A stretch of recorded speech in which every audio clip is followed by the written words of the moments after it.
सरकार बना करके इस कानून को कूड़ेदान में फेंकना। सीए एनआरसी का भी हम लोगों ने प्रस्ताव जो भेजा था कि नहीं भेजा था कि किसी भी कीमत पे हम लोग सीए एनआरसी को बिहार में लागू नहीं होने देंगे। सब लोगों ने पास करके भेजा था।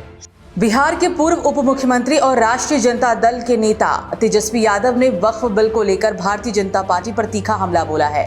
उन्होंने स्पष्ट रूप से कहा है कि अगर बिहार में आरजेडी की सरकार बनती है तो वक्फ बिल को कूड़ेदान में फेंक दिया जाएगा। ये बयान उन्होंने एक जनसभा को संबोधित करते हुए दिया, जिसमें उन्होंने अल्पसंख्यक समुदाय को भरोसा दिलाया कि आरजेडी उनकी हक की लड़ाई मजबूती से लड़ेगी। वक्फ बिल को लेकर देश भर में मुस्लिम समुदाय में चिंता की लहर है। इस प्रस्तावित बिल के तहत सरकार को वक्फ संपत्तियों पर अधिक नियंत्रण मिल सकता है, जिससे समुदाय को डर है कि उनकी धार्मिक और सामाजिक संस्थानों की स्वायत्तता पर असर पड़ेगा। कई सामाजिक संगठनों और धार्मिक नेताओं ने इस बिल का विरोध किया है और इसे अल्पसंख्यकों के अधिकार के खिलाफ बताया है।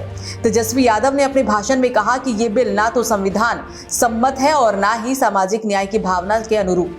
बीजेपी सिर्फ नफरत और बंटवारे की राजनीति कर रही है, लेकिन अगर हम सत्ता में आए तो ये बिल सबसे पहले कूड़ेदान में जाएगा।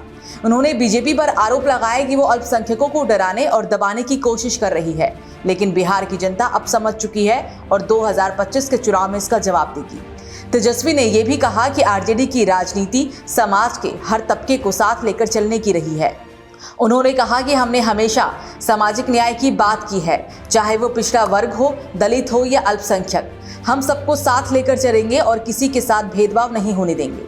वक्फ बोर्ड की संपत्तियां मुसलमानों की धार्मिक और सामाजिक धरोहर है, उन्हें छीनने नहीं देंगे। राजनीतिक विश्लेषकों का मानना है कि तेजस्वी यादव का ये बयान चुनावी रणनीति का हिस्सा है, जिससे वे मुस्लिम मतदाताओं को अपनी ओर आकर्षित करना चाहते हैं। बिहार में मुस्लिम आबादी लगभग 17% है, जो कई विधानसभा सीटों पर निर्णायक भूमिका निभाती है। ऐसे में वक्फ बिल के मुद्दों को उठाना आरजेडी के लिए एक मजबूत सियासी दांव हो सकता है। बीजेपी ने तेजस्वी के बयान को भ्रम फैलाने वाला और गैर जिम्मेदाराना बताया है। पार्टी प्रवक्ताओं का कहना है कि वक्फ बिल का उद्देश्य पारदर्शिता और संपत्तियों की सुरक्षा सुनिश्चित करना है।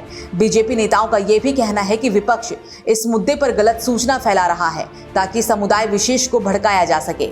बिहार की राजनीति में वक्फ बिल का एक बड़ा मुद्दा बनता जा रहा है। तेजस्वी यादव के इस बयान से स्पष्ट है कि आरजेडी इसे चुनावी मुद्दा बनाने की तैयारी में है। अब देखना होगा कि इस मुद्दे पर जनता का मूड किस ओर झुकता है और क्या वाकई में ये बयान वोट बैंक की दिशा तय कर सकेगा।